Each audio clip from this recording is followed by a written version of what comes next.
I hope खैरियत से होंगे। थोड़ी देर में क्लास स्टार्ट करते हैं, जरा स्टूडेंट्स और हो जाएं।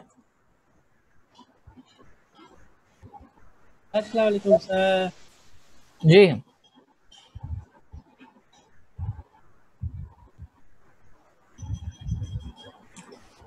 जरा स्टूडेंट्स जमा हो जाएं, then we will start the class.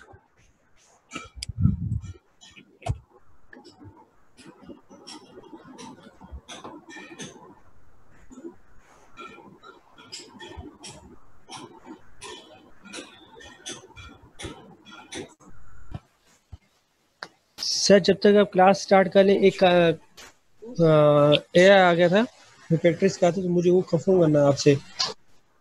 जी बोलें। प्रैक्टिस में करेगा एक।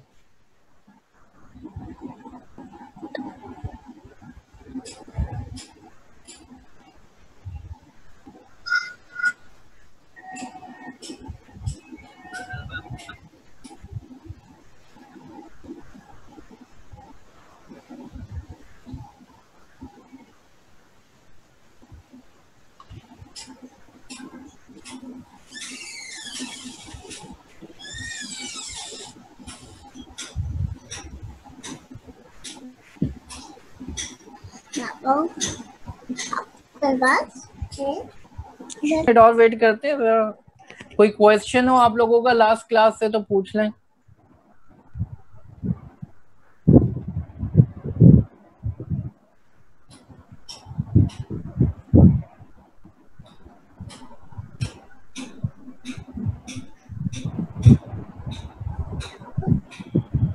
अस्सलाम वालेकुम सर, आवाज आ रही है?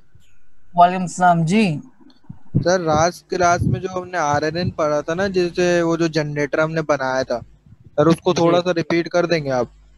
जी, मैं भी रिपीट करवाऊंगा लास्ट क्लास में जो हमने पढ़ा है ना, यस आज मैं सर। रिपीट करवाऊंगा। पहले शुरू में रिवाइज करेंगे हम, देन वी विल कंटिन्यू।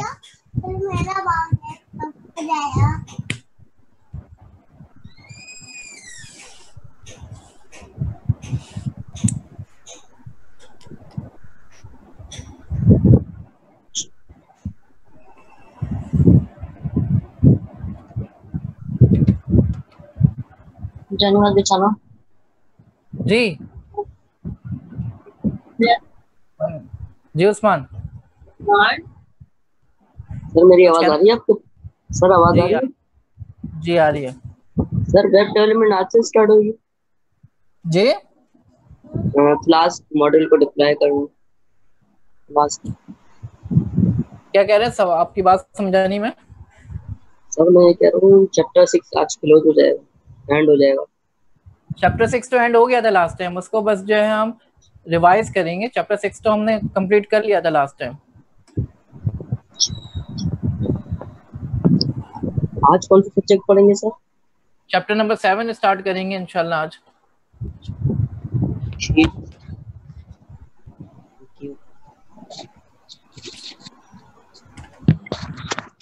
सलाम सर। वालेकुम सलाम। सर मुझे ये पूछना था, हमने इतना सारा कर लिया है चैप्टर 6 तक, अब हम मॉडल को प्रिडिक्ट किस तरह करवाएंगे? प्रेडिक्ट का मेथड है, उसको कॉल करेंगे। सर इसमें थोड़ा गाइड कर दीजिएगा जब आप उसकी रिवीजन कराएं तो। अच्छा चले, मैं बता देता हूँ। Thank you sir.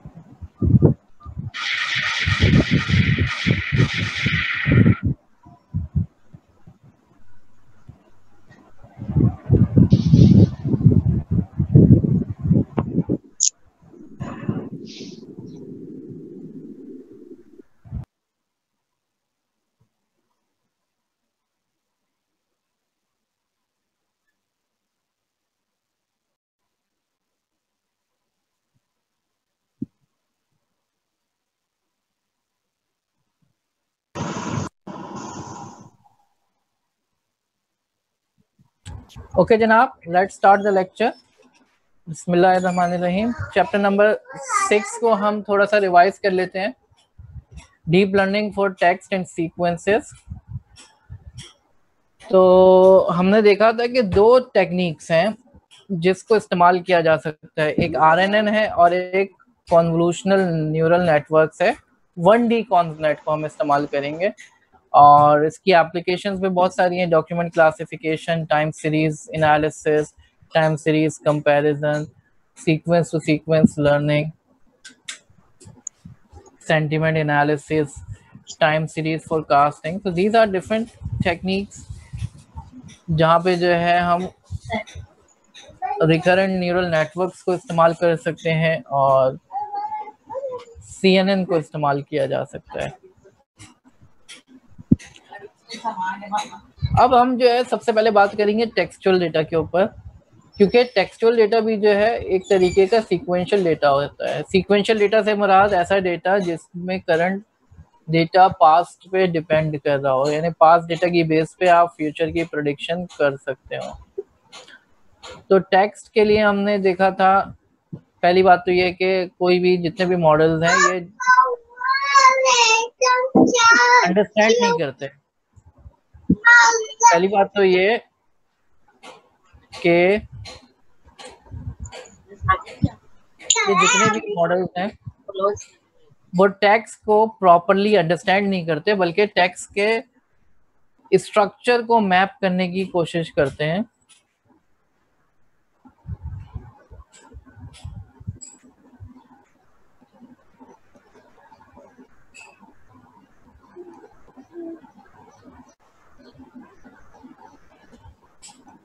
अच्छा, स्क्रीन शेयर नहीं हुई थी, मैं दोबारा से स्टार्ट करता हूँ। आवाज आ रही है आप लोगों को? मैसेज में बता दें अगर आवाज क्लियर आ रही है तो। ठीक है, ओके, बिस्मिल्लाहिर्रहमानिर्रहीम।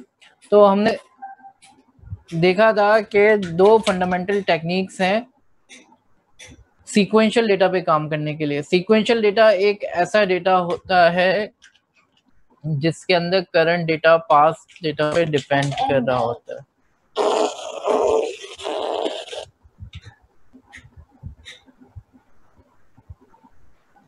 और इसके लिए हम रिकरेंट न्यूरल नेटवर्क्स को भी इस्तेमाल कर सकते हैं, 1D कॉन्वोल्यूशनल न्यूरल नेटवर्क्स को भी इस्तेमाल किया जा सकता है। RNN और CNN को इस्तेमाल करते हुए हम document classification, time series analysis, sequence to sequence learning जिसमें लैंग्वेज ट्रांसलेशन आ जाती है, सेंटिमेंट एनालिसिस, फोरकास्टिंग, इस तरह की चीज़ों में इसको इस्तेमाल किया जा सकता है।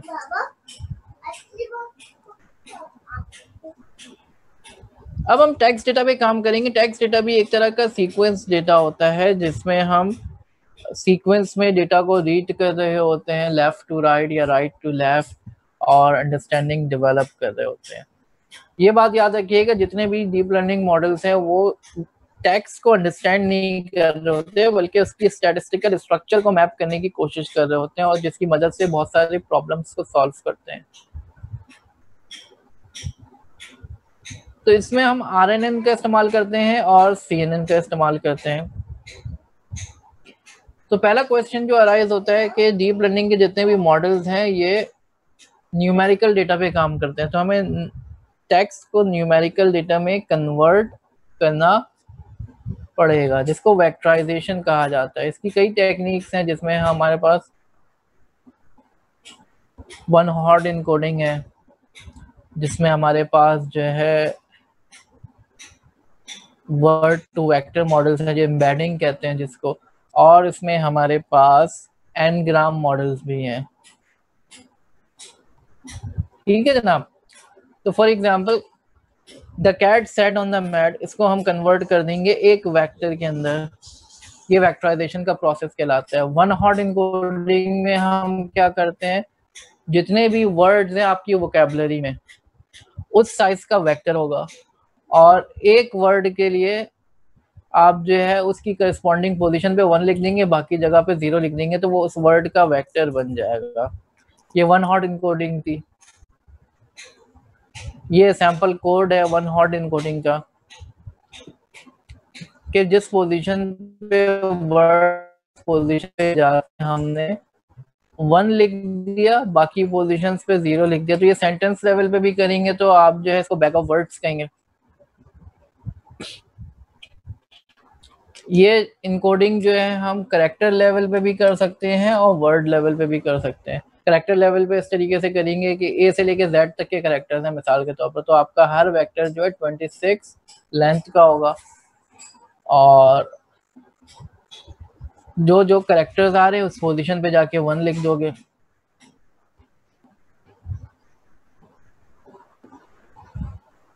ठीक है जनाब।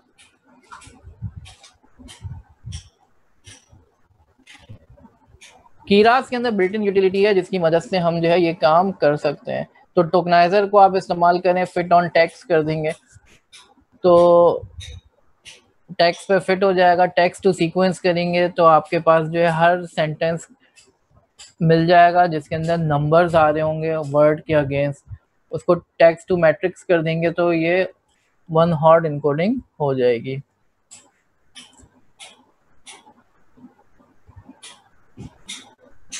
आवाज क्लियर आ रही है आप लोगों को? नीरज को प्रॉब्लम हो रही है I think, but I am sure कि बाकी लोगों को आवाज क्लियर आ रही है। अगर आप लोग बता दें।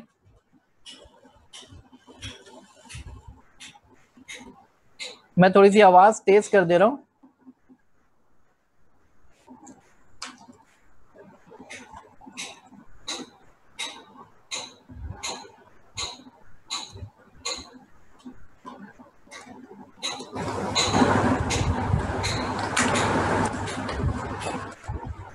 आई थिंक कि अब आवाज थोड़ी सी लाउड हो गई होगी।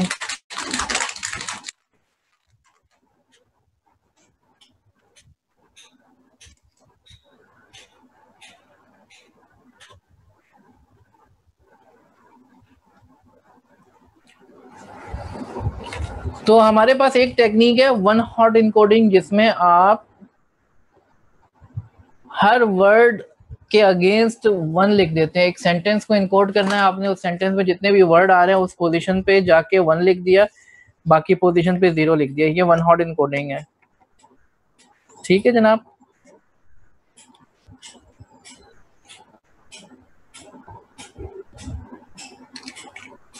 दूसरी टेक्निक वर्ड एम्बेडिंग है। वर्ड एम्बेडिंग का ये फायदा है कि हम जो है अगर 2 वर्ड्स सेम मीनिंग के हैं, सिनोनिमस हैं, तो उनके वेक्टर्स जो है वो भी तकरीबन सेम होंगे और इस पे आप जो यूजफुल किस्म के ऑपरेशंस परफॉर्म कर सकते हैं, एडिशन, सब्ट्रैक्शन वगैरह, जो सिमेंटिकली जो है जो आपको मीनिंग समझ में आ रही है। मिसाल के तौर पर किंग में से मेल वर्जन निकाल के, किंग में से मेल निकाल के फीमेल ऐड करोगे तो क्वीन बन जाना चाहिए। तो that is the concept of word embedding. इसके लिए हमारे पास 2 टेक्निक्स थी, या तो हम जो है अपना एम्बेडिंग यूज करें या प्री ट्रेन एम्बेडिंग यूज करें। इसके लिए आपके पास नॉर्मली छोटे साइज का वेक्टर होता है as compare to 1 hot encoding जिसमें बहुत बड़े साइज के वेक्टर्स बन रहे होते हैं। ठीक है। तो प्री ट्रेन एम्बेडिंग में हमने देखा था कि हमने ग्लव्स को इस्तेमाल किया था। वर्ड एम्बेडिंग के अंदर आपके पास अगर अपनी एम्बेडिंग यूज करना चाहें तो आप एम्बेडिंग लगा सकते हैं। एम्बेडिंग करते हुए आपको एक एग्जांपल भी की थी हमने IMDb मूवी रिव्यू डेटाबेस की, लोड डेटा किया था और पैड सीक्वेंस करना पड़ता है। ये भी हमने पढ़ा था कि सीक्वेंस को पैड करना पड़ता है।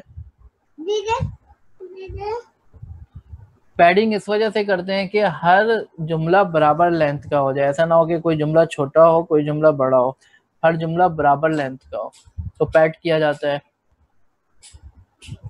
एम्बेडिंग के अंदर आप जो है एक चीज बताते हैं कि मैक्सिमम नंबर ऑफ वर्ड्स आपके कितनी है वोकैबुलरी के अंदर।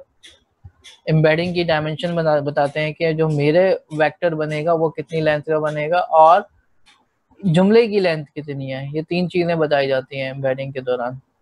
ठीक है।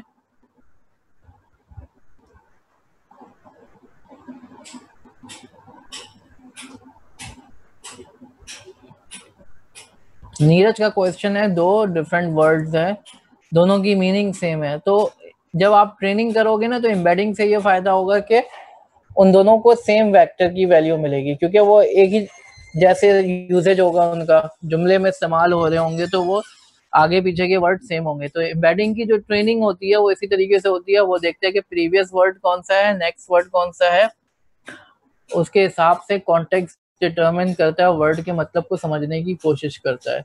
तो इस तरीके से एम्बेडिंग काम कर रहा होता है।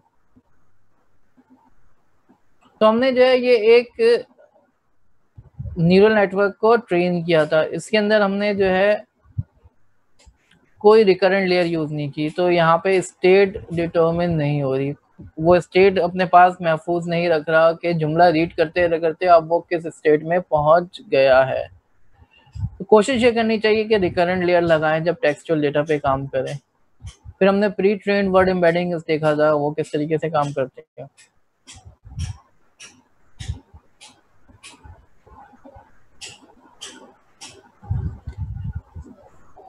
मीनिंग सेम नहीं है, मीनिंग डिफरेंट है, प्रोनाउंसिएशन सेम है, तो वो तो अलग वर्ड है ना, तो दोनों वो तो प्रोनाउंसिएशन से तो कोई फर्क नहीं पड़ता, क्योंकि हम तो उसको टेक्स्ट देंगे, हम उसको कोई स्पीच थोड़ी दे रहे हैं। और ये ऑटोमेटिकली होता है काम। नीरज, आपका जो सवाल है ये ऑटोमेटिकली काम होगा, आप टेक्स्ट डेटा जब दोगे उसको वो ऑटोमेटिकली डिटरमिन कर लेगा कि ये दोनों एक ही जैसे हैं। ठीक है, ट्रेनिंग के दौरान खुद ही समझ जाएगा वो। तो प्री ट्रेन्ड वर्ड एम्बेडिंग को इस्तेमाल करने के लिए हमने वर्ड टू वैक यूज किया था। वर्ड टू वैक मौजूद है, ग्लव्स मौजूद है, हमने ग्लव्स यूज किया था। ठीक है,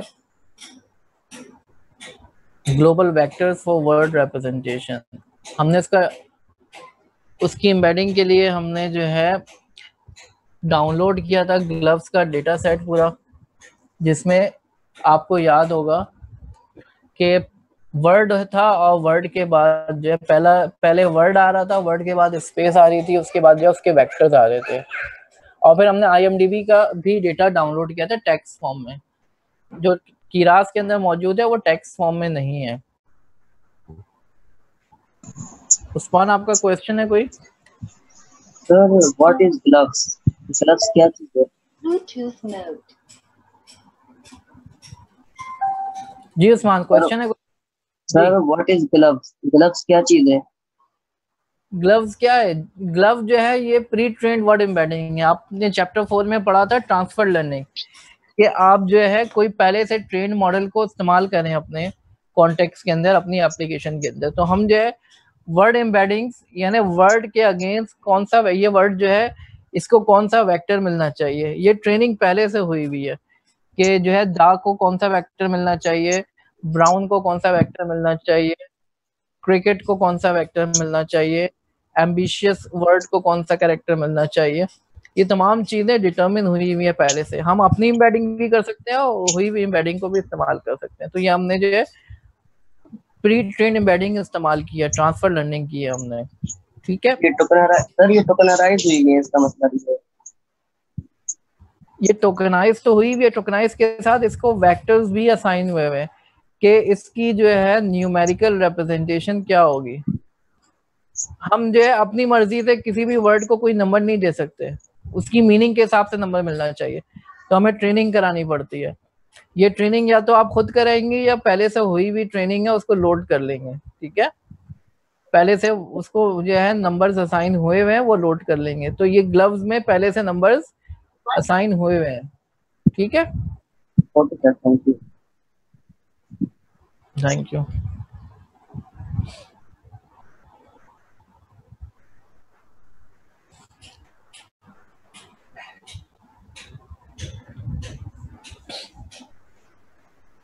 अच्छा, पीसी वर्ल्ड, यार पहली बात तो ये कि अपना नाम जो है चेंज कर लो पीसी वर्ल्ड। आपका क्वेश्चन है कि अपना डेटा सेट कैसे बनाएंगे। तो अपना डेटा सेट बनाने के लिए आपके पास डेटा होना चाहिए, पहली बात तो ये। ठीक है, फिर आपके पास परमिशन होनी चाहिए कि आप अपना डेटा जो है शेयर कर सकें। ठीक है, मिसाल के तौर पर मैं इकरा यूनिवर्सिटी में पढ़ाता हूँ, तो मैं यूनिवर्सिटी का डेटा सेट बना सकता हूँ। आप जहाँ पे काम करते हो उस डोमेन का डेटा आप जनरेट करा सकते हो। ठीक है, तो अपना डेटा बना लो। इसमें प्रॉब्लम सिर्फ इतनी है कि आपको मेहनत करनी पड़ेगी थोड़ी सी जो है, you have to spend a lot of time in collection of data. जो बहुत सारे आपको ऐसे काम करने पड़ेंगे जो नॉन टेक्निकल नेचर के होंगे।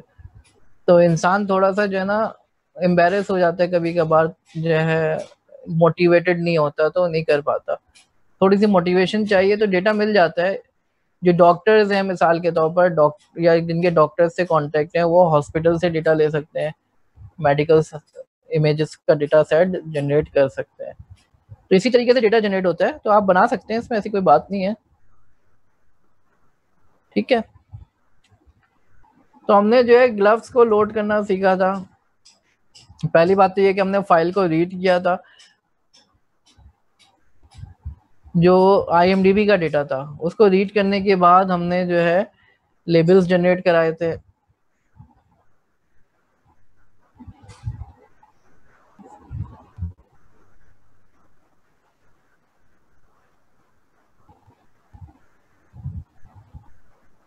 अच्छा नीरज, आपका जो क्वेश्चन है कि आपके पास एक डेटा आया था, उसमें फीचर प्रेडिक्शन करनी थी, तो ये बाद में डिस्कस कर लिएगा, अभी क्लास चल रही है।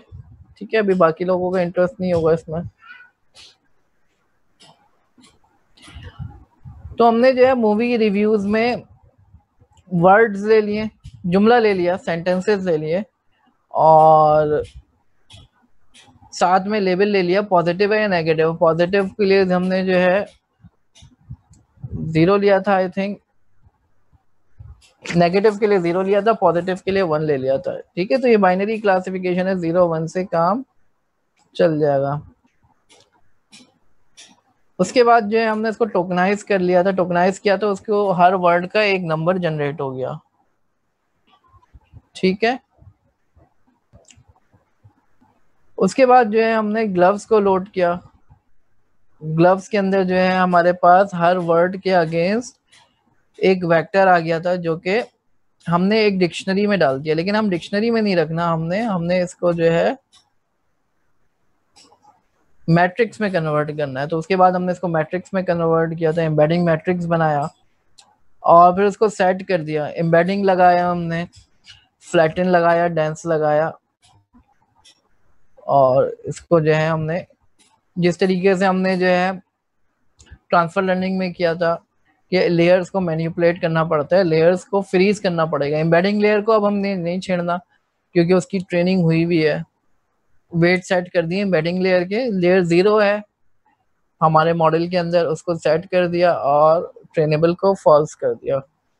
ठीक है, मॉडल को फिट कराया, इसकी एक्यूरेसी आ गई। ठीक है, फिर मॉडल को एवेलुएट करना है। एवेलुएट करने के लिए भी हमने वही काम किया कि टेक्स्ट को जो है कन्वर्ट करना पड़ेगा, पैडिंग करनी पड़ेगी। ये सारे काम हमने जो है एवेलुएशन के दौरान भी करने पड़ेंगे। टोकनाइजर हमारा बना हुआ है पहले ही से, उसको नहीं छेड़ना हमने। टेक्स्ट टू सीक्वेंस किया, पैड सीक्वेंस किया, और उसके बाद जो है मॉडल को लोड किया, एवेलुएट किया हमने अपने डेटा को। प्रिडिक्ट करते हुए भी यही काम करना है आपने कि पैड करना पड़ेगा। हमने प्रिडिक्ट कॉल करना है सिंपल। ठीक है, पैड करना पड़ेगा और टेक्स्ट टू सीक्वेंस करना पड़ेगा और प्रिडिक्ट कॉल कर देंगे, तो ये प्रेडिक्शन हो जाएगी। अब प्रॉब्लम क्या है कि यहाँ पर जो है मॉडल जो है अपने वेट्स को, सॉरी, अपने स्टेट को रिमेम्बर नहीं कर रहा कि मैं किस स्टेट पे मौजूद हूँ। ठीक है, वो टेक्स्ट को रीड करते हुए किस स्टेज में आ गया।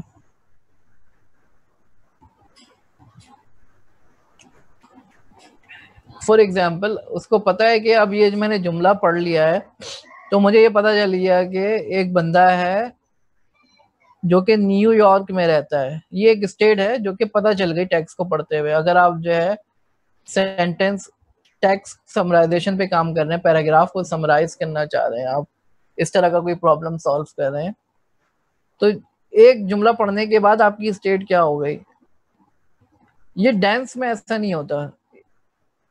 तो हमने क्या करना है, इस तरह के काम के लिए हमें रिकरेंट न्यूरल नेटवर्क की जरूरत पड़ती है। तो रिकरेंट न्यूरल नेटवर्क में क्या होता है, जो आउटपुट होती है वो एज एन इनपुट चले जाती है। तो आपके पास एक तो टेक्स्ट इनपुट आ रहा है और आउटपुट भी लूप होते हुए आरएनएन को दोबारा मिलता है। इस आउटपुट को हम स्टेट भी कहते हैं। तो जो करंट आउटपुट है वो नेक्स्ट स्टेट बन जाती है। करंट आउटपुट नेक्स्ट स्टेट बन जाती है। ठीक है, तो हमारे पास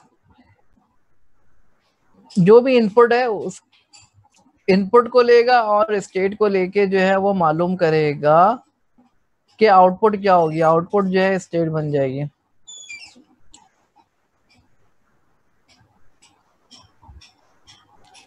अब ये जो फंक्शन एफ है ये हमने देखा था, ये कैसे पता चलता है हमें, ये एक्टिवेशन है of dot product between weight और इनपुट और वेट और स्टेट। तो यहाँ पे दो तरह के वेट्स हैं, एक इनपुट के वेट्स हैं और एक स्टेट के वेट्स हैं। ठीक है, कि इनपुट को कितनी वेटेज देनी है और स्टेट को कितनी वेटेज देनी है। अब ये वेट्स और स्टेट के, इनपुट के और स्टेट के जो वेट्स हैं ये कैलकुलेट होंगे न्यूरल नेटवर्क के थ्रू ही। ठीक है, तो यहाँ पे लर्निंग सिर्फ वेट की नहीं है जो कि इनपुट के वेट से। इनपुट को क्या करते थे हम, नॉर्मल डांस के अंदर इनपुट को मल्टीप्लाई करते थे हम वेट्स के साथ। तो यहाँ पे सिर्फ वो वाली लर्निंग नहीं है, बल्कि आउटपुट को भी जो है, जो स्टेट आ रहा है, जो आउटपुट नेक्स्ट स्टेट बन रहा है, उसके ऊपर भी जो है वेट्स हैं। तो दो तरह के वेट्स हमारे पास मौजूद हैं। ठीक है, और एक बायस की टर्म है।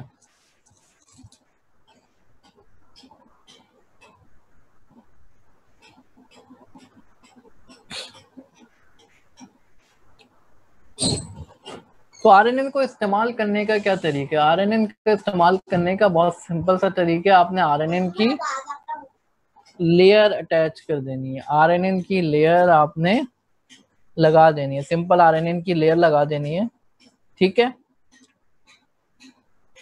तो इस आरएनएन के पास इनपुट क्या आ रहा है आपने ये देखना है।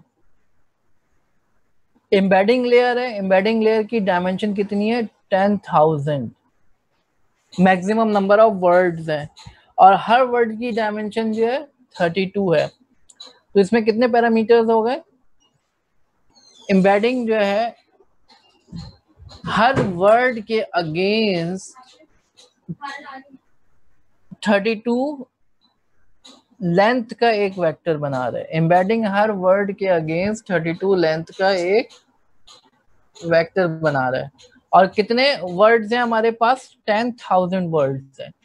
तो ये टोटल पैरामीटर्स कितने हो गए इसके, 10,000 मल्टीप्लाई बाय 32 यानी 320,000। तो एम्बेडिंग से जो आउटपुट निकल रहा है वो 32 निकल रहा है। ठीक है, सिंपल आरएनएन जो है उसको इनपुट क्या मिल रहा है, एम्बेडिंग से इनपुट मिल रहा है।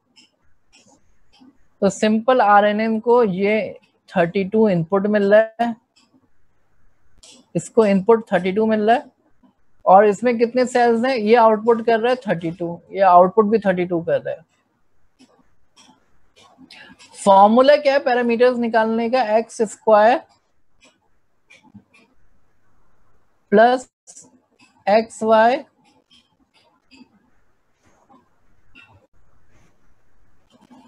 Plus y square. ठीक है,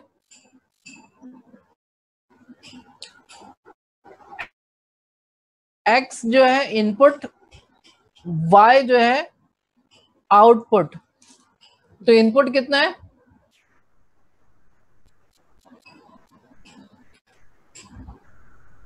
32।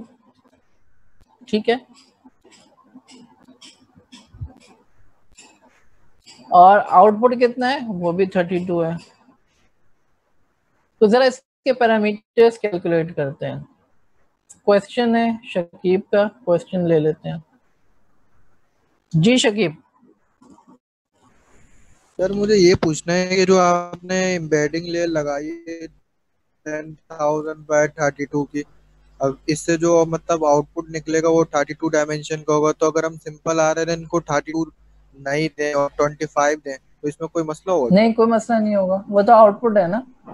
ठीक है, ठीक ठीक है, चलें जी।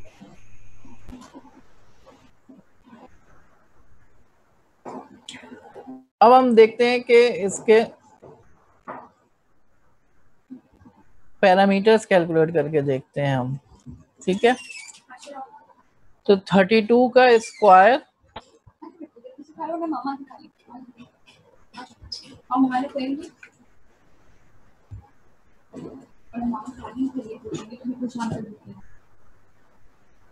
प्लस 1024 प्लस 1024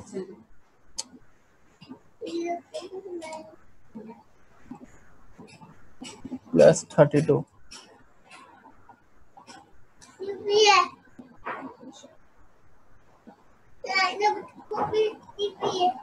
एक सेकंड मैं जरा कंफर्म कर लूं इसको।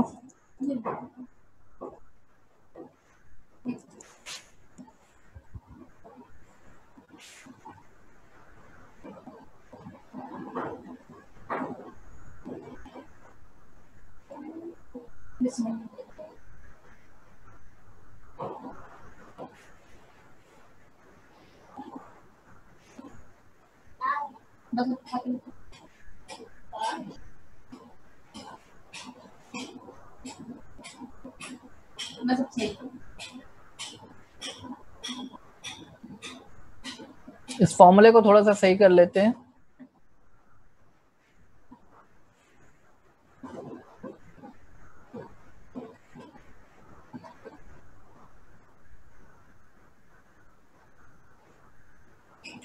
ये फॉर्मूला है x square plus x y plus y. ठीक है,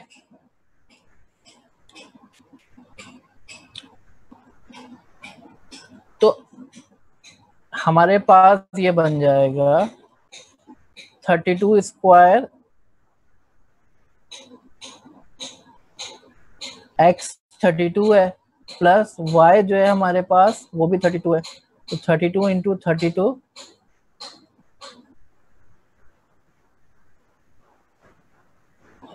प्लस वाई भी 32 है। इसको ऐड करेंगे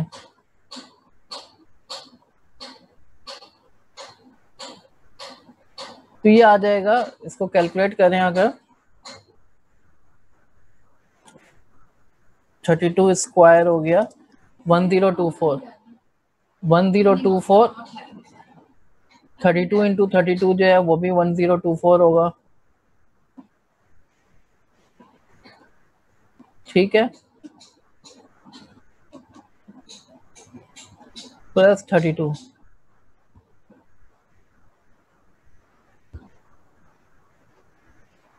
तो ये हो जाएगा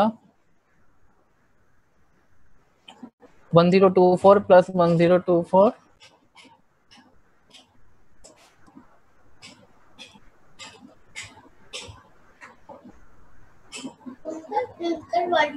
प्लस 32 2080 ये पैरामीटर्स आ गए। ठीक है, तो ये RNN के पैरामीटर्स की कैलकुलेशन ये लास्ट टाइम किसी ने पूछी थी मुझसे, तो इस वजह से मैं जो हूँ इसको एक्सप्लेन कर रहा हूँ।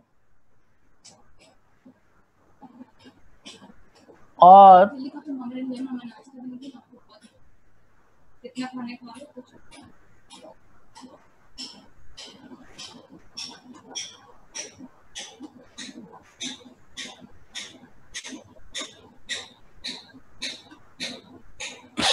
तो x square plus x y plus y ये फॉर्मूला है। एक्स जो है इनपुट और वाई जो है आउटपुट है।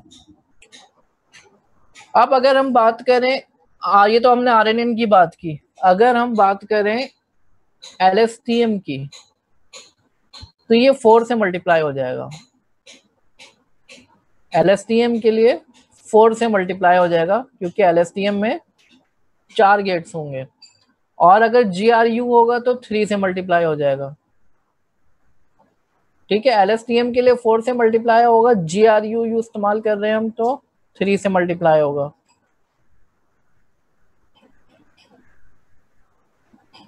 बस ठीक है जनाब। जाऊं खाना लेने तो तुम्हें नहीं खिलाऊंगा। ये रास्ते तो मैं फिर हमने पढ़ा था कि हम जरूरी नहीं है कि एक ही रिकरेंट लेयर लगाएं, हम कई रिकरेंट लेयर्स भी लगा सकते हैं। और दूसरी बात हमने देखी थी, रिटर्न सीक्वेंस जो है हम उसको ट्रू कर दें, तो जब वो सीक्वेंस को रिटर्न कर रहा हो तो हर टाइम स्टेप पे वो अपनी सीक्वेंस रिटर्न कर रहा हो। यहाँ पर रिटर्न सीक्वेंसेस हम ट्रू कर दें तो हर टाइम स्टेप पे वो अपनी सीक्वेंस रिटर्न कर रहा हो या आखिर में रिटर्न कर रहा हो। अगर आखिर में रिटर्न कर रहा हो तो रिटर्न सीक्वेंसेस को फॉल्स कर देंगे, और अगर हम चाह रहे हैं कि आखिर में ना करे बल्कि हर स्टेप पे रिटर्न करे तो रिटर्न सीक्वेंसेस को हम ट्रू कर देंगे। तो ये इस तरीके से हमने RNN को देखा था।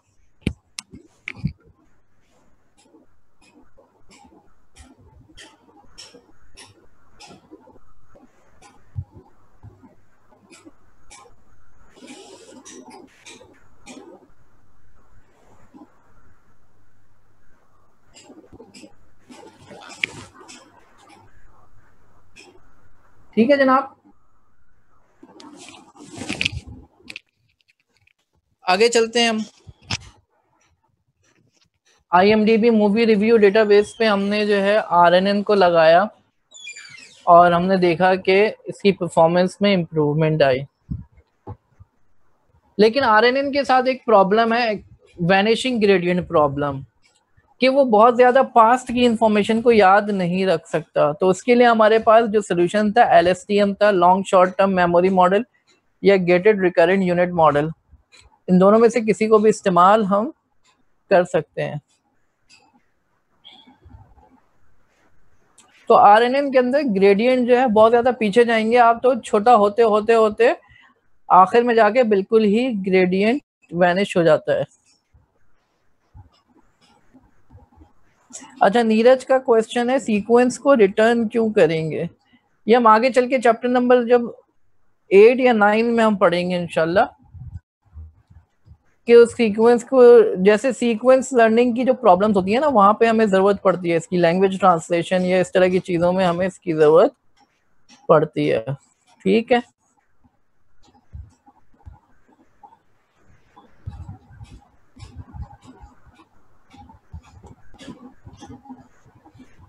तो LSTM पे आ जाते हैं हम। LSTM के अंदर हम क्या करते हैं,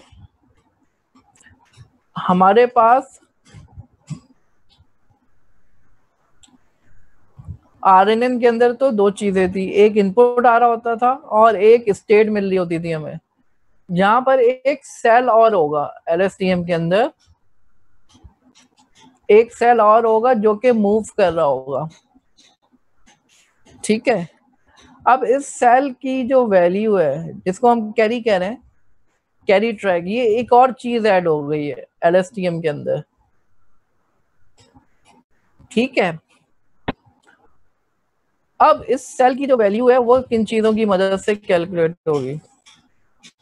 जी शकीब। सर आपने जो पैरामीटर की कैलकुलेशन बताई वो तो समझ में आ गई, लेकिन आप बोल रहे थे LSTM में 4 से मल्टीप्लाई होगा, उसकी क्या वजह है? LSTM में 3 केस। हाँ, LSTM के लिए 4 आएगा, GRU के लिए 3 आएगा। सर इसकी वजह क्या है LSTM? ठीक है, अभी मैं बताता हूँ कैसे आएगा। अब जब हमारे पास गेट्स होते हैं ना बहुत सारे, उसके जो है हमारे पास बहुत सारे गेट्स होते हैं इसके अंदर, LSTM के अंदर, जिसके वेट्स होते हैं, तो वो ऑब्वियसली जब गेट्स के वेट्स होंगे तो उसकी भी पैरामीटर्स होंगे, तो उसकी कैलकुलेशन बढ़ जाती है। फिर अभी देखते हैं हम गेट्स। ठीक है, तो अब ये जो कैरी ट्रैक है, इस पे जो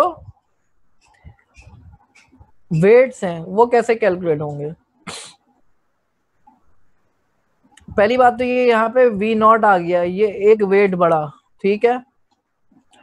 फिर हमारे पास 3 गेट्स और हैं, एक है इनपुट गेट, एक है फॉरगेट गेट,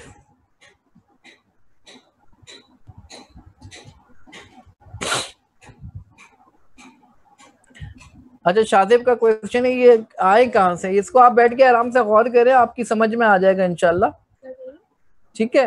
ये इंटरनेट पे मौजूद है, मैंने नहीं है कैलकुलेट की है पूरी, ये वेल नोन जो है ये कैलकुलेशंस हैं कि किस तरीके से जो है ये आ रहा है।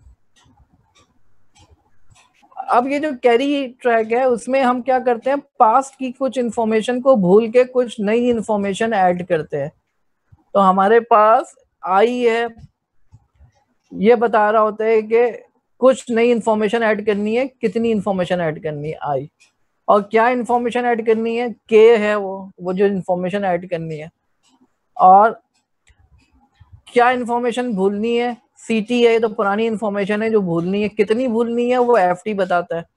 तो पास्ट की कुछ इंफॉर्मेशन हमने भूलनी है और कुछ नई इंफॉर्मेशन हमने ऐड करनी है। तो यहाँ पे 3 गेट्स होंगे, एक तो पास्ट की कितनी इंफॉर्मेशन भूलनी है वो आ गया, दूसरा गेट बता रहा है कि कौन सी नई इंफॉर्मेशन ऐड करनी है, और तीसरा गेट बता रहा है क्या इंफॉर्मेशन ऐड करनी है। तो ये 3 गेट्स होंगे और एक वेट हमारे पास पीछे से आ रहा है, तो ये 4 से मल्टीप्लाई होगा, और एक जो है हमारे पास ये वेट वी नॉट आ रहा है, ठीक है। तो ये 4 से मल्टीप्लाई इस वजह से हो रहा है, ठीक है। तो एलएसटीएम को इस्तेमाल करने का तरीका वैसे ही है, हमने जो है एलएसटीएम को लगा देना है और ये जो है आरएनएन की प्रॉब्लम को सॉल्व कर देगा। फिर कुछ एडवांस टेक्निक्स थी जो हमने पढ़ी थी, recurrent drop out, stacking recurrent layer और बाई डायरेक्शनल रिकरेंट लेयर। तो ये ओवरफिटिंग को फाइट करने के लिए इस्तेमाल किया जाता है।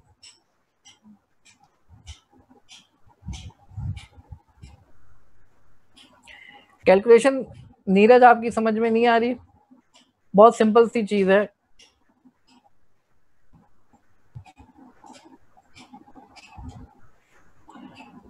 पैरामीटर्स की कैलकुलेशन की बात कर रहे हैं या ये गेट्स कैसे आए?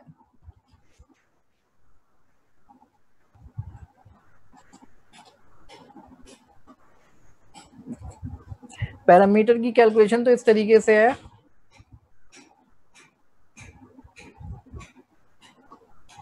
पैरामीटर समझ में आ गए, गेट समझ में नहीं आया। अच्छा, तो एलएसटीएम में हमने क्या करना है, हमारे पास एक कैरी भी जा रहा है, ठीक है। तो कैरी में जो है हमारे पास बहुत पास्ट की इंफॉर्मेशन भी हो सकती है जिसको हमने छेड़ना नहीं है जब तक कि हमें जरूरत नहीं पड़ती। तो हम हर स्टेप पे क्या करते हैं, हम ये मालूम करने की कोशिश करते हैं कि हमने ये जो कैरी जा रही है उसमें से कितनी इंफॉर्मेशन निकाल लेनी है और कितनी रख देनी है, ठीक है। तो बहुत सिंपल सी चीज है, ये जो एफ है ना, ये फॉरगेट की वैल्यू है। अगर इसकी वैल्यू 0.5 है तो इसका मतलब क्या है, ये सीटी को क्या कर देगा, ये सीटी को क्या कर देगा, आधा कर देगा। ये ना सीटी जो है, जो करंट कैरी की वैल्यू है उसमें से आधी वैल्यू खत्म कर देगा, ये ना आधा भूल जाएगा।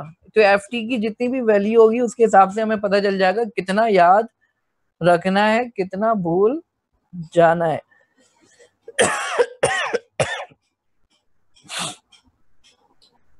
केटी जो है ये बता रहा है कि कौन सी नई वैल्यू उठानी है, और ये आई की वैल्यू अगर 0.5 है तो ये बता रहा है कि ये जो नई वाली वैल्यू है, क्योंकि ये मल्टीप्लाई हो रहा है नई वाली वैल्यू से, तो नई वाली वैल्यू कितनी लेनी है। तो ये दोनों जब ऐड होंगे, ये नई वैल्यू है और ये पुरानी वैल्यू है, जब ये दोनों ऐड होंगे तो कुछ पुरानी वैल्यू आएगी, कुछ नई वैल्यू शामिल हो जाएगी इसके अंदर, ठीक है।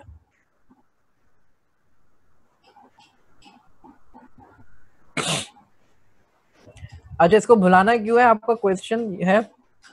तो LSTM के अंदर हम क्या करेंगे, जब हम जुमला रीड करते हैं तो हम ये जुमले में से सिर्फ काम की चीज रखते हैं, बाकी चीजें भूल जाते हैं ना, पूरा जुमला तो याद नहीं रहता ना हमें। जुमले में से हम स्टेट मालूम कर लेते हैं, अच्छा ये बंदा जो है न्यूयॉर्क में रहता है, हमें ये काम की चीज है। और बहुत सारी बातें होंगी जुमले के अंदर जो हमें याद नहीं रखनी है, तो जुमले में से जो स्टेट की इंफॉर्मेशन है हम वो निकाल लेते हैं। तो इस वजह से उसको कुछ चीजें भुलवाई जाती हैं, कुछ चीजें याद रखी जाती हैं। तो डेट इज LSTM। ठीक है, तो LSTM को इसी तरीके से हम लगाते हैं। LSTM की लेयर लगा दी।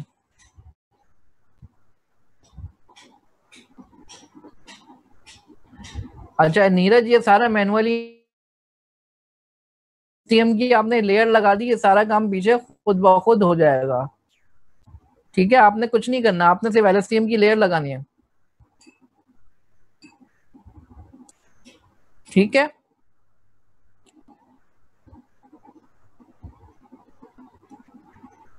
मॉडल को कंपाइल किया और इसकी परफॉर्मेंस आई होगी। फिर हम क्या करते हैं, recurrent drop out, recurrent layer की स्टैकिंग और बाई डायरेक्शनल रिकरेंट लेयर। हम ये 3 टॉपिक्स और देखते हैं, ये एडवांस टॉपिक्स हैं। इसके अंदर क्या होता है,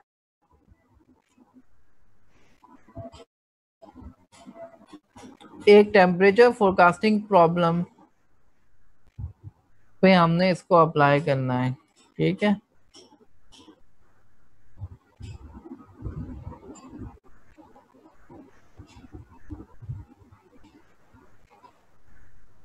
अच्छा ये बहुत अच्छा क्वेश्चन है नीरज आपका, कि ये न्यूरल नेटवर्क को कैसे पता चलता है कि कौन सी चीज भुलानी है, कौन सी चीज याद रखनी है। जब आप उसकी ट्रेनिंग कराते हो ना तो वो सीख जाता है। ट्रेनिंग के दौरान आप बताते हो कि ये जुमला है और इस जुमले में ये चीज इंपॉर्टेंट है। आप बल्कि आप तो सिर्फ ये बताओगे ये जुमला है, उसका लेवल ये है, वो खुद ही लर्न कर रहा होता है इंटरनल, अपने पैरामीटर्स को एडजस्ट करते हुए। ठीक है, तो वो खुद ही समझेगा ट्रेनिंग के दौरान।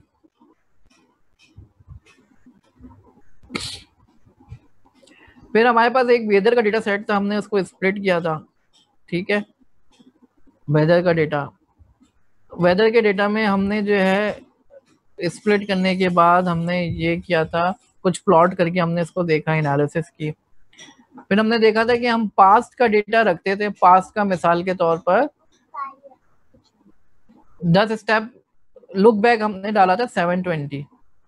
तो पास्ट का 720 ऑब्जर्वेशन यानी पिछले 5 दिनों का हम डेटा रखेंगे और 24 घंटे आगे की प्रेडिक्शन करेंगे। और स्टेप साइज हम रख रहे हैं, रेजोल्यूशन हम रख रहे हैं घंटे की, यानी 1-1 घंटे की ऑब्जर्वेशन रख रहे हैं। तो इस तरीके से 24 को अगर 5 से मल्टीप्लाई करें तो हम 5 दिन का डेटा रख रहे हैं और फ्यूचर की प्रेडिक्शन कर रहे हैं। लुक बैक का मतलब है पास्ट का कितने पास्ट का डेटा रख रहे हैं। जब हम LSTM अप्लाई करते हैं ना टाइम सीरीज डेटा पे, तो हमारे पास हमें ये रखना होता है, हमारे पास ये पास्ट का डेटा होगा। ठीक है, तो जितना भी लुक बैक रखा है उतने पास्ट का डेटा होगा, उसकी बेस पे हम जो है फ्यूचर की प्रेडिक्शन कर रहे होंगे। तो ये X होगा, ये पूरे पास्ट का डेटा।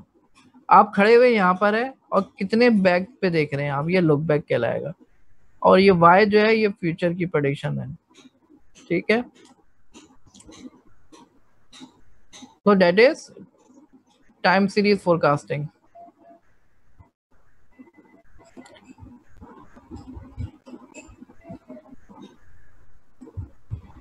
लेकिन हम डेटा को नॉर्मलाइज करेंगे, सबसे पहले मीन से माइनस करके स्टैंडर्ड डेविएशन से डिवाइड कर देंगे हम। ठीक है, राइट स्टूडेंट्स। तो ये हमने जो है कैलकुलेशन पहले हम देख चुके हैं, इसकी मैं डिटेल में नहीं जा रहा, और इसकी बेस पे हमने मॉडल ट्रेन किया था। फिर हमने देखा था रिकरेंट ड्रॉप आउट इस्तेमाल करते हैं हम। तो इसके लिए हमें ये समझने की ज़रूरत है कि आरएनए के अंदर बैक प्रोपगेशन थ्रू टाइम होती है, यानी टाइम में ही वो पीछे जाके देख रहा होता है। इसी वजह से वेनिशिंग ग्रेडियंट प्रॉब्लम आ रही थी आरएनए के अंदर, जिसको हमने सॉल्व किया था। ड्रॉप आउट जो है, एक यूनिट जो है हर टाइम में वो सेम ड्रॉप आउट रेशियो रखे। ड्रॉप आउट का जो फैक्टर है, ड्रॉप आउट का मास्क वो सेम होना चाहिए हर टाइम स्टेप पे।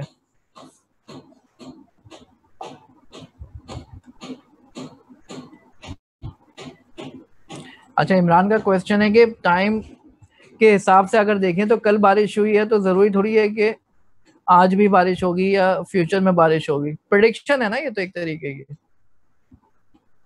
ठीक है। फिर उसमें बहुत सारे फैक्टर्स होते हैं, आपके जितने अच्छे फीचर्स डालोगे उतनी अच्छी प्रेडिक्शन कर सकोगे। सिर्फ ये हमने थोड़ी रखना है कि कल बारिश हुई थी, हमारे पास और भी फीचर्स होंगे जिसको हमें देखना होगा, ठीक है। ये अभी टेम्परेचर क्या चल रहा है, ह्यूमिडिटी क्या थी कल, उसकी बेस पे प्रेडिक्शन कर सकते हो।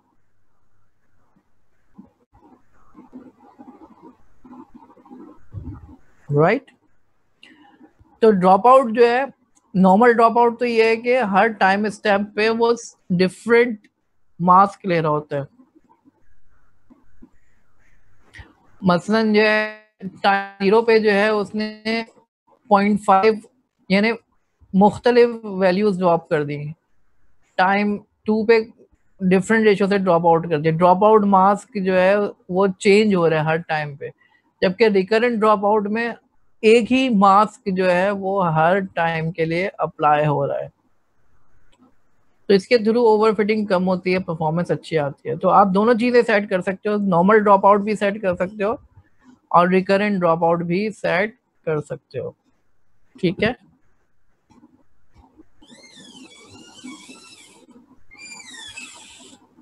फिर आप जो एक आरएनएन की लेयर नहीं लगाते, कई आरएनएन की लेयर लगा दो, उससे भी परफॉर्मेंस अच्छी हो जाती है। और फिर आप जो है ना सिर्फ ये कि लेफ्ट टू राइट रीडिंग करो, बल्कि राइट टू लेफ्ट भी रीडिंग कर सकते हो। तो उससे बाई डायरेक्शनल आरएनएन से जो है, यानी आप जुमले को उल्टा दे दो ना, रीडिंग के दौरान उल्टा दे दो, तो उससे भी परफॉर्मेंस अच्छी हो जाती है। लेफ्ट टू राइट भी करे और राइट टू लेफ्ट भी करे, दोनों मिला के करोगे तो अलग अलग फीचर्स निकल कर आएंगे, परफॉर्मेंस अच्छी हो जाएगी। फाइनली हमने देखा था कि हम जो है कॉन्वोल्यूशनल न्यूरल नेटवर्क के थ्रू प्रोसेसिंग कर सकते हैं। इसका फायदा ये है कि ये लाइट वेट होता है, ठीक है। कॉन्वोल्यूशन हमने पढ़ा था, लोकल पैटर्न्स निकाल रहा होता है, फीचर्स निकाल रहा होता है।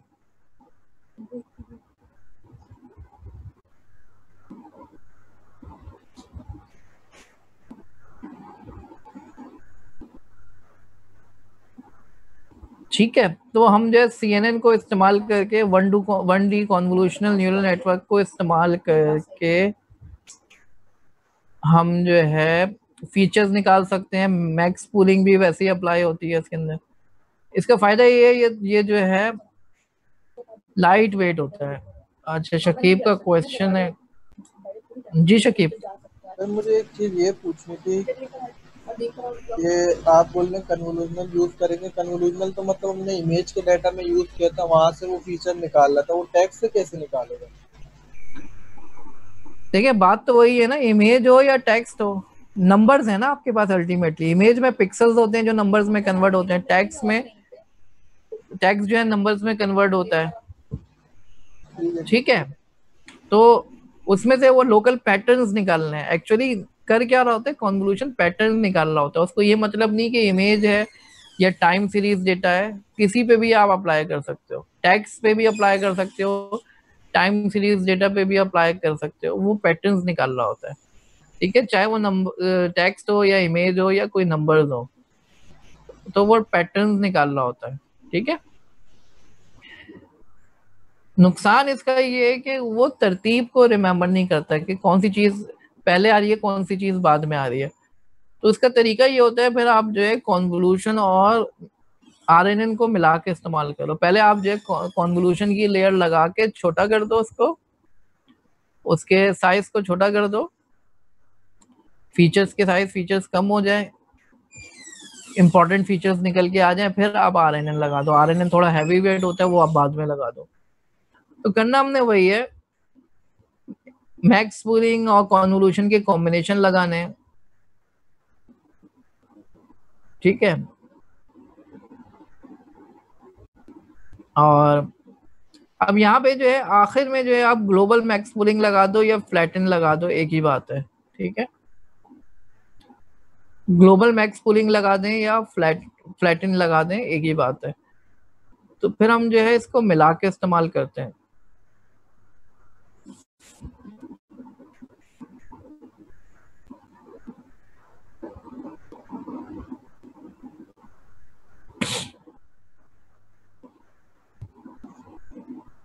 ठीक है, आगे चलते हैं।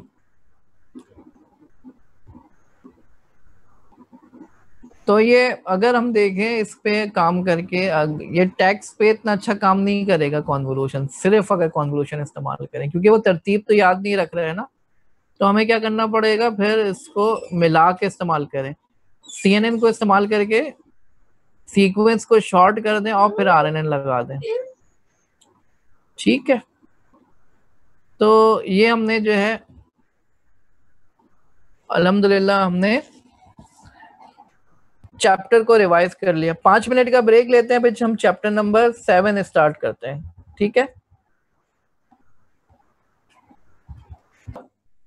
चैप्टर नंबर 7 स्टार्ट करते हैं।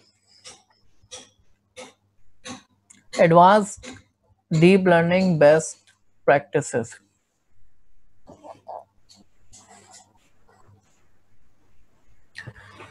आज के लेक्चर में इंशाल्लाह हम स्टार्ट करेंगे थोड़ी सी फंक्शनल एपीआई पे बात करेंगे कीरास की। कीरास के अंदर दो तरह की एपीआईज होती हैं, एक होती है फंक्शनल एपीआई और एक होती है sequential API. Functional API graph like models होते हैं। सीक्वेंशियल एपीआई में आप सीक्वेंस में जो है लेयर्स को ऐड करते हैं। फंक्शनल एपीआई में आप ग्राफ की फॉर्म में, यानी एक लेयर जो है वो कई लेयर से कनेक्ट हो सकती है, एक लेयर से 2 लेयर्स भी निकल सकती है।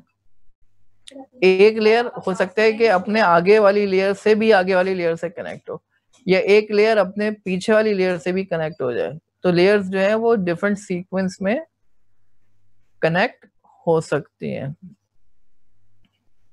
तो हम जो है कीरास की फंक्शनल एपीआई को देखेंगे इंशाल्लाह। फिर उसके बाद हम कीरास के कॉलबैक्स को देखेंगे। कॉलबैक्स क्या होते हैं? ट्रेनिंग के दौरान डिफरेंट तरह के इवेंट्स होते हैं। मिसाल के तौर पर आपकी एक्यूरेसी अचानक से बढ़ गई, तो कीरास में कॉलबैक होगा एक जो आपको बता देगा। आप एक कोड लिखोगे कि मेरी एक्यूरेसी अगर बढ़ जाए तो ये वाला कोड चल जाए, एक्यूरेसी गिरना शुरू हो तो मुझे पता चल जाए ये वाला कोड चल जाए मेरा।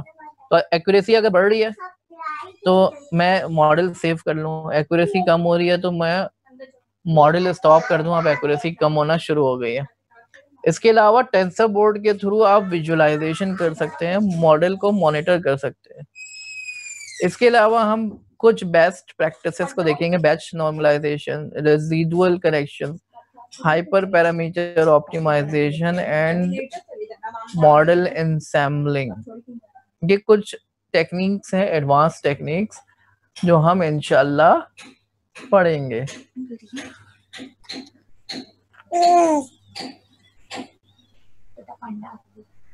ठीक है जनाब। तो सीक्वेंशियल एपीआई अगर देखें कीरास की, जो हम सीक्वेंशियल के ऑब्जेक्ट बना के उसके अंदर लेयर्स डाल देते थे। So it makes the assumption that network has exactly one input and exactly one output. Her network को एक इनपुट मिल रहा होगा और एक आउटपुट मिल रहा होगा, और नेटवर्क जो है एक लीनियर स्टैक ऑफ लेयर्स है। स्टैक है, उसमें लेयर्स ऐड हो रही हैं, सीक्वेंस में ऐड हो रही है। लेकिन ये बहुत ज्यादा इनफ्लेक्सिबल अप्रोच है। Some networks require several independent inputs. तो बाद सिनेरियोज ऐसे होते हैं जहाँ पे आपको मल्टीपल इनपुट्स चाहिए होते हैं, कई तरह के इनपुट्स चाहिए होते हैं और कई तरह के आउटपुट्स जनरेट हो रहे होते हैं। कुछ नेटवर्क के अंदर आपकी इंटर ब्रांचिंग होती है लेयर्स के दरमियान, एक लेयर जो है अपने से दो आगे की लेयर से कनेक्ट हो सकती है। तो नेटवर्क जो बनेगा ये एक ग्राफ कहलाएगा। तो ग्राफ क्या होता है? ग्राफ एक डेटा स्ट्रक्चर होता है जिसके अंदर नोड्स जो है एज ये नोड्स हैं बहुत सारी, और इनके बीच में कनेक्शंस होते हैं, ये ग्राफ कहलाता है। ठीक है, ये ग्राफ है। तो इसमें टोपोलॉजी कुछ भी हो सकती है, ग्राफ में नोड जो है किसी भी तरह से कनेक्ट हो सकती है। जाओ ना। ठीक है,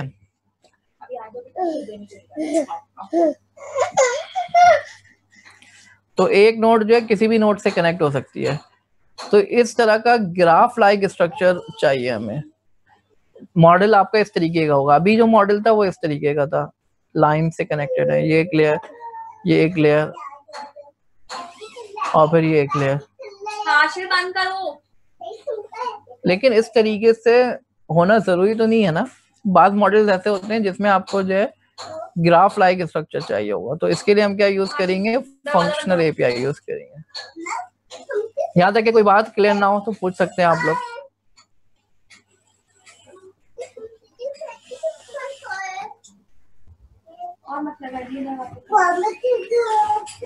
जी स्टूडेंट्स, कोई क्वेश्चन?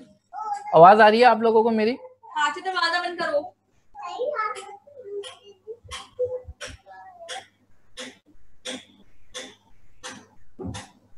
ठीक है, उस्मान का क्वेश्चन ले लेते हैं।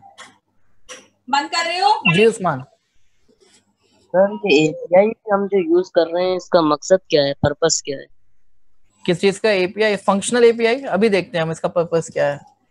बात जब आप एडवांस मॉडल बनाओगे ना, जैसे अगर आप जो है कॉन्वोल्यूशनल न्यूरल नेटवर्क के बहुत सारे, जैसे वीजीजी हो गया, रेसनेट हो गया, उसको देखेंगे तो इसमें इसी तरह की टोपोलॉजी होती है। एडवांस मॉडल्स बनाने के लिए आपको फंक्शनल एपीआई की जरूरत पड़ेगी। ठीक है, ठीक है सर। चलो, थैंक यू।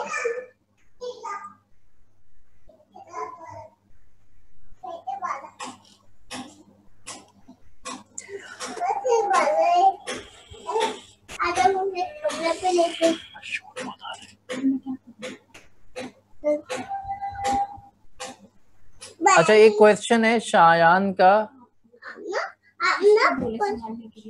कि कौन से मॉडल्स ऐसे होते हैं जिसमें ग्राफ लाइक स्ट्रक्चर चाहिए होता है। तो अभी हम देखते हैं, इंशाल्लाह अभी हम देखेंगे।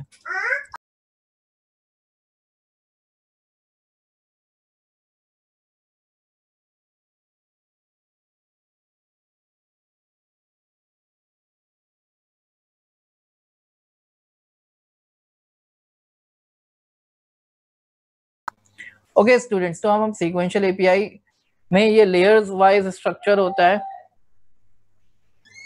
और दरवाजा बंद कर दो बेटा, पापा पढ़ा रहे हैं ना।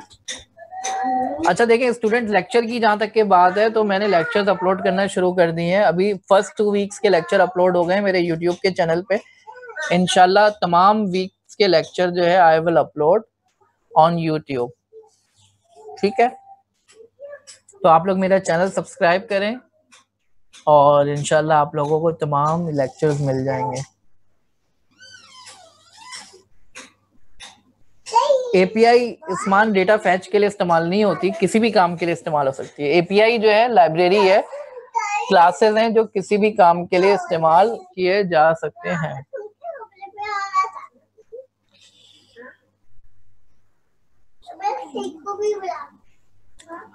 मल्टी मॉडल इनपुट्स, तो बाज टास्क ऐसे होते हैं जहां पे मल्टी मॉडल इनपुट चाहिए होते हैं, कई इनपुट चाहिए होते हैं। इनपुट सोर्सेस कई तरह की होती हैं, कई तरह का डेटा आ रहा होता है और उसकी प्रोसेसिंग हो रही होती है। पोर्टल पे भी अपलोड होगा। जी हाँ बेटा, लेक्चर।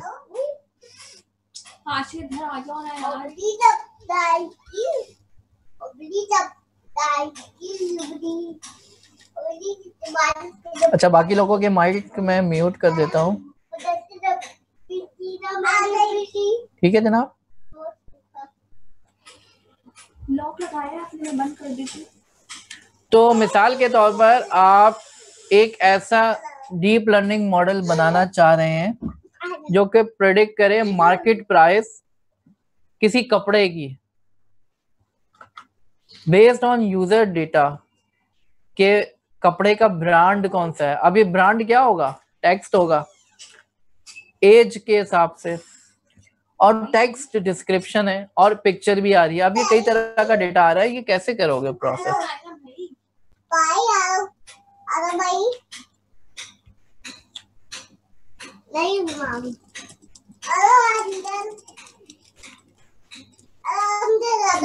चैनल का लिंक अभी मैं शेयर कर दूंगा आप लोगों से।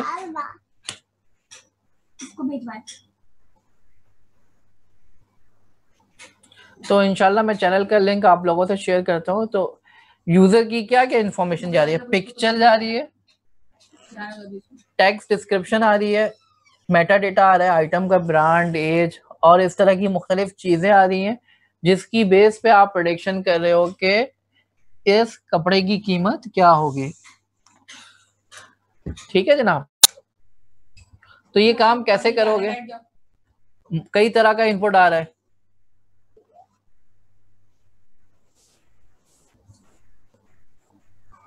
कई तरह का इनपुट आ रहा है, सिर्फ टेक्स्ट इनपुट नहीं है, यहाँ पे टेक्स्ट भी आ रहे हैं, नंबर्स भी आ रहे हैं, इमेज भी आ रहा है, कई तरह का डेटा आ रहा है। अब इसकी प्रोसेसिंग कैसे करोगे? ठीक है, so that is multi-modal input. अगर आपके पास सिर्फ टेक्स्ट इंफॉर्मेशन होती है, आप वन हॉट इनकोड करते और डेंस लगा के प्रेडिक्शन कर देते, या आप चाहते तो आप RNN भी लगा सकते थे। टेक्स्ट डिस्क्रिप्शन है आपके पास, RNN लगा सकते हो। पिक्चर है, 2D कॉन्वोल्यूशनल न्यूरल नेटवर्क इस्तेमाल कर लेते। लेकिन इन तीनों को एक साथ इस्तेमाल करना है आप। अब आप क्या करोगे? तो यहाँ पे आप सीक्वेंशियल API इस्तेमाल नहीं कर सकते। एक तरीका जो आप कर सकते हो, तीनों को अलग अलग ट्रेन करो और उसको उनका एवरेज निकाल लो तीनों के प्रेडिक्शन का। लेकिन ये इतनी अच्छी अप्रोच नहीं है तीनों की अलग अलग ट्रेनिंग कराना, क्योंकि आप तो चाह रहे हो कि ये मिलके एक साथ टैक्स की बेस पे ही प्रेडिक्शन हो, मिलके एक साथ प्रेडिक्शन कर रहे हो। पहला वाला मॉडल जो होगा वो बाकी दो फीचर्स नहीं ले रहा होगा, दूसरा मॉडल बाकी दो फीचर्स नहीं ले रहा होगा, तीसरा मॉडल पहले दो फीचर्स नहीं ले रहा होगा। आप तो चाह रहे हो कि एक ऐसा मॉडल है जो तीनों फीचर्स को मिला के इस्तेमाल कर रहा हो। ऑब्वियसली अलग अलग फीचर्स की बेस पे प्रेडिक्शन करोगे तो अलग अलग है। आप चाह रहे हो कि ऐसा सिनेरियो जिसमें मिलके ज्वाइंट प्रेडिक्शन हो रही है। ठीक है, तो यहाँ पे फंक्शनल API इस्तेमाल हो गया।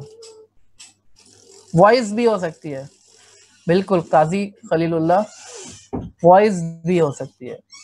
ठीक है, तो तीनों मॉडल को मिला के आप इस्तेमाल करो। तीनों को जो है, तीनों इनपुट आए उसकी बेस पे प्रेडिक्शन कर रहे हो। मल्टी मॉडल आउटपुट,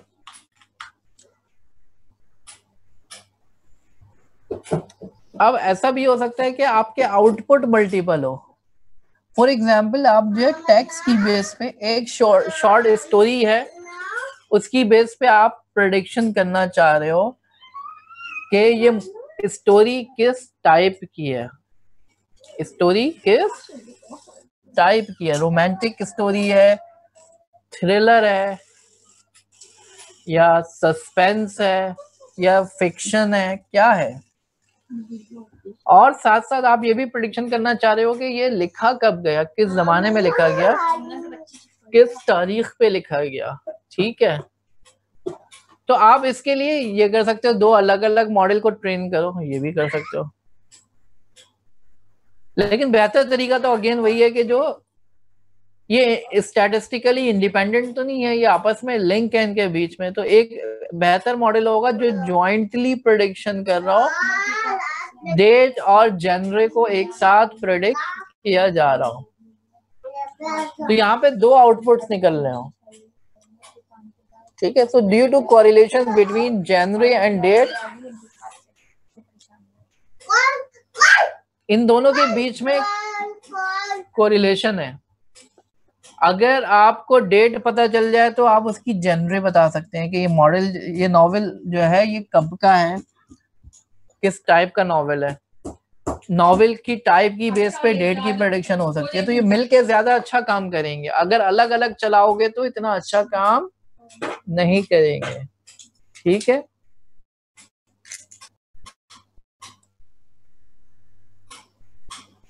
जी अली आदि, सॉरी, हेलो,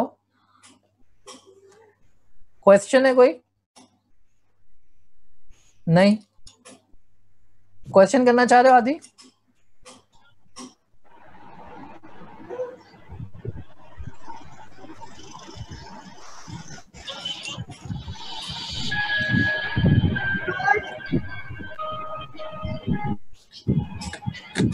चलें जी, आगे चलते हैं हम।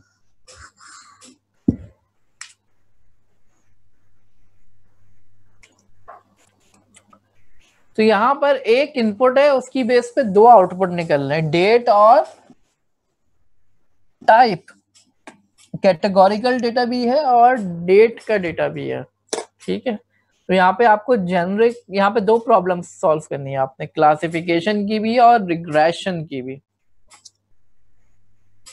ठीक है, क्लासिफिकेशन और रिग्रेशन दोनों प्रॉब्लम आपने सॉल्व करनी है। नॉन लीनियर नेटवर्क आर्किटेक्चर, इसके अलावा बाद आर्किटेक्चर नॉन लीनियर होते हैं, जिसमें नेटवर्क जो है एक डायरेक्टेड एसाइक्लिक ग्राफ होता है। जैसे इंसेप्शन का मॉडल, वीजीजी मॉडल के बारे में तो मैंने आप लोगों से बात करी हुई है, वीजीजी हमने इस्तेमाल भी किया है, सीएनएन का मॉडल है। इसी तरीके से सीएनएन का एक मॉडल इंसेप्शन भी है, जहां पर इनपुट जो है it is processed by several parallel convolutional branches whose outputs are then merged back into a single tensor। तो एक इनपुट निकल रहा है, उससे जो है एक इमेज को कई जो है कॉन्वोल्यूशन की लेयर्स है, एक लेयर नहीं है कॉन्वोल्यूशन की, बल्कि कई लेयर्स हैं जिनको प्रोसेस कर रही हैं और उसका आउटपुट बाद में मर्ज हो रहा है। तो मिसाल के तौर पर ये इनपुट गया, इसको एक कॉन्वोल्यूशन पे प्रोसेस किया, फिर दो ने किया, यहाँ पे दो ने किया पूलिंग के साथ, और यहाँ पे तीन कॉन्वोल्यूशन की लेयर्स हैं। तो ये बड़ा ही डिफरेंट किस्म का आर्किटेक्चर है, जिसमें कॉन्वोल्यूशन की कई लेयर्स हैं। कहीं पे एक लेयर लगी हुई है, कहीं पे दो लेयर लगी हुई है, कहीं पे तीन लगी हुई है। इनसे प्रोसेसिंग होने के बाद ये कंकैटिनेट हो रहे हैं। तो ये इस तरह का नॉन लीनियर आर्किटेक्चर हो सकता है। फिर रेजिडुअल कनेक्शंस भी हो सकते हैं। रेसनेट एक बड़ा ही मशहूर सीएनएन का मॉडल है। जिस तरीके से हमने इंसेप्शन देखा, वीजीजी देखा, इसी तरीके से रेसनेट भी मॉडल है। शकीब का क्वेश्चन है कोई? जी शकीब। सर ये नॉन लीनियर नेटवर्क आर्किटेक्चर थोड़ा दोबारा रिपीट कर दें, समझ नहीं आया ये थोड़ा। अच्छा अभी मैं बताता हूँ नॉन लीनियर आर्किटेक्चर।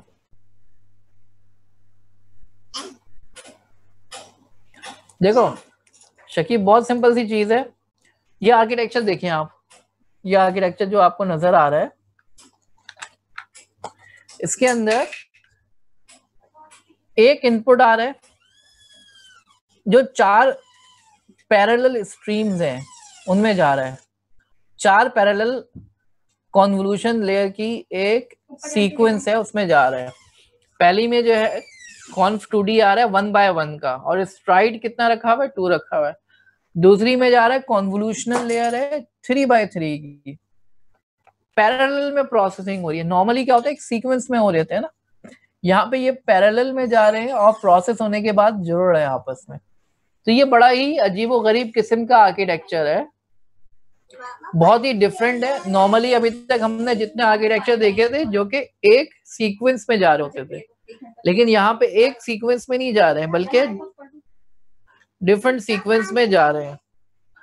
तो ये एक तरीके का नॉन लीनियर आर्किटेक्चर है। नॉन लीनियर आर्किटेक्चर में डिफरेंट सीक्वेंस में प्रोसेसिंग हो रही होती है पैरेलल में। डिफरेंट सीक्वेंसेस है, 4 सीक्वेंसेस अलग अलग चल रही हैं जो कि जुड़ रही हैं बाद में जाके।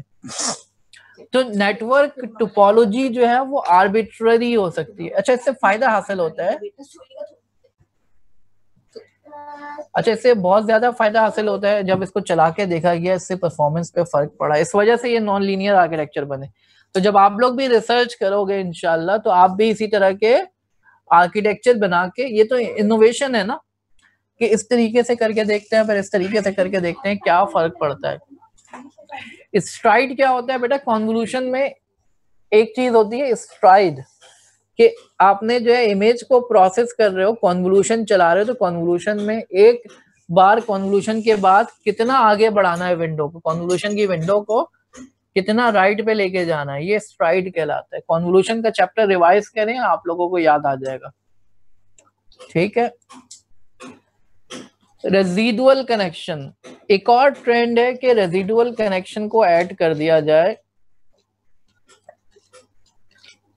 रेजिडुअल कनेक्शन क्या होता है? एक पीछे का कनेक्शन जो है वो 2 लेयर आगे, 3 लेयर आगे जाके कनेक्ट हो जाए, ठीक है। तो पुरानी जो पीछे की जो लेयर का डेटा है वो आगे ऐड करके इंफॉर्मेशन लॉस को अवॉइड करने के लिए इस्तेमाल किया जाता है। इसकी एग्जांपल जो है ग्राफ लाइक नेटवर्क्स है। तो आप देखें ये लेयर है, इस लेयर का डेटा 2 लेयर आगे ले जाके ऐड कर दिया गया, री इंजेक्ट कर दिया गया, तो इससे भी परफॉर्मेंस अच्छी हो जाती है। इसको ऐसे ही नहीं बनाया गया, इसके पीछे पूरी रिसर्च है जिसमें पता चलता है कि इससे बहुत ज्यादा फायदा हासिल होता है।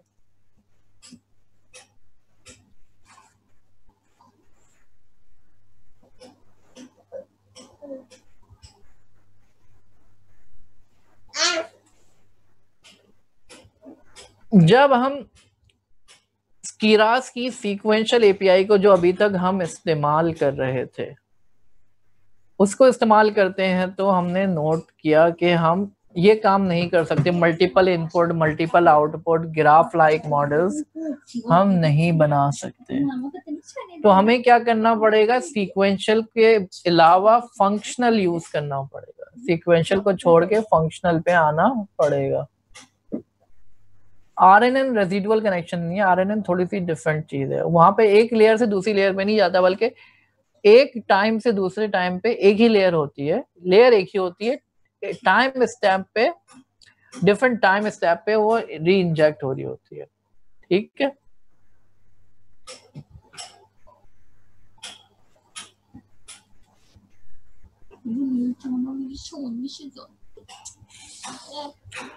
फंक्शनल एपीआई किस तरीके से काम करती है? फंक्शनल एपीआई को फंक्शनल एपीआई इस वजह से कहा जाता है क्योंकि उसके अंदर लेयर्स जो है वो फंक्शंस की तरह काम कर रही होती हैं, टेंसर ले रही होती हैं, टेंसर दे रही होती हैं, ठीक है। तो मिसाल के तौर पर 2 लेयर्स बनाई है आपने,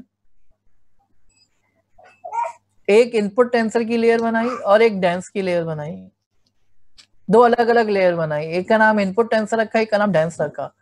अब डेंस में इनपुट डाल दिया तो डेंस और इनपुट ये कनेक्ट हो गए एक तरीके से। डेंस के ब्रैकेट में आपने क्या पास कर दिया? इनपुट टेंसर पास कर दिया, तो ये कनेक्ट हो गए। तो ये फंक्शनल एपीआई है। इस तरीके से फंक्शनल एपीआई काम करती है। तो फंक्शनल एपीआई का थोड़ा सा आपको एक फ्लेवर मिला पहली बार, ठीक है। This is functional API. एक एग्जांपल देखते हैं जिसके अंदर हमने फंक्शनल एपीआई को इस्तेमाल किया है।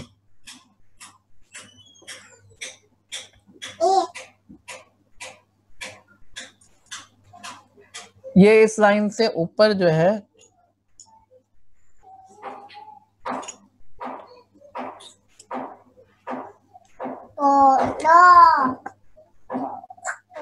इस लाइन से ऊपर जो है सीक्वेंशियल एपीआई है तो ये तो हमारी वैसे ही है, डेंस को हमने लाइन से ऐड कर दिया, ठीक है।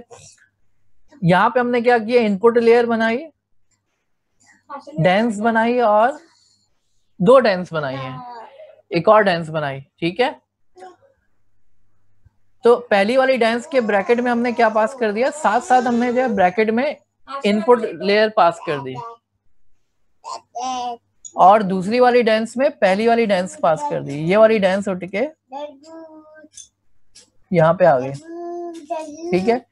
ये वाला इनपुट उठ के यहाँ पे आ गया। तो ये लेयर्स को आपस में कनेक्ट कर दिया और इनपुट और आउटपुट को जोड़ दिया। इनपुट और आउटपुट को हमने डायरेक्टली जोड़ दिया, तो ये मॉडल खुद तैयार हो गया, ठीक है।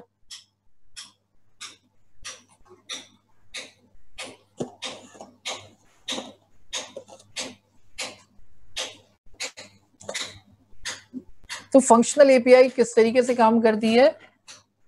फंक्शनल एपीआई के जरिए आप मल्टीपल इनपुट मल्टीपल आउटपुट के मॉडल्स बना सकते हैं। कि मिसाल के तौर पर अगर आप जो है किसी के बंदे के नाम से आप कई चीजें प्रेडिक्ट करना चाह रहे हो, मल्टीपल आउटपुट, नाम से आप प्रेडिक्ट करना चाह रहे हो बंदे का जेंडर कौन सा है, मेल है या फीमेल है। नाम से प्रेडिक्ट करना चाह रहे हो कि बंदा जो है किस पर्सनैलिटी का है, ये प्रेडिक्शन करना चाह रहे हो, इंट्रोवर्ट है एक्सट्रोवर्ट है, नाम से प्रेडिक्शन करना चाह रहे हो बंदे की नेचर कैसी है। तो ये चीजें आप प्रेडिक्ट कर सकते हो, मल्टीपल आउटपुट हो गया, ठीक है। अब आप बात जगहों पे ये प्रेडिक्शन करना चाह रहे होगे कि कई इनपुट है उसकी बेस के ऊपर, मिसाल के तौर पर बंदे की पिक्चर आ जाए, बंदे की एज आ जाए और बंदे के सिम्टम्स आ जाएं, उससे प्रेडिक्शन करना चाह रहे हो बंदे को बीमारी कौन सी है। तो ये जो है मल्टीपल इनपुट मॉडल है, ठीक है। तो इस तरीके का काम करने के लिए आपको जो है फंक्शनल एपीआई की जरूरत पड़ेगी। फिर हमने 2-3 एग्जांपल्स और देखी थी। ग्राफ लाइक स्ट्रक्चर है, एक नोड एक लेयर किसी दूसरी पीछे की बहुत सारी पीछे की लेयर से कनेक्ट हो रही हो, आगे की लेयर से कनेक्ट हो रही हो, एक लेयर जो है उससे कई पैरेलल ब्रांचेस निकल रही हो जो आगे जाके जुड़ रही हो। तो ग्राफ लाइक स्ट्रक्चर जो है ये हमारे पास हो सकता है। So this is the functional API's introduction. अब functional API में हमारे पास आपके पास लेयर्स होती हैं, वो एज अ फंक्शन काम कर रही होती हैं। इनपुट है आपके पास, इनपुट को आपने कनेक्ट कर दिया एक और लेयर से, डेंस से, उस डेंस को आपने एक और से कनेक्ट कर दिया और फिर आपने बता दिया ये इनपुट होगा मॉडल का, ये आउटपुट होगा। नीचे बताते हुए मॉडल बताया, इनपुट और आउटपुट बता दिया, तो ये मॉडल तैयार हो गया, ठीक है। तो ये एग्जांपल है, राइट स्टूडेंट्स। थोड़ा सा और पढ़ लेते हैं फिर एंड करते हैं क्लास।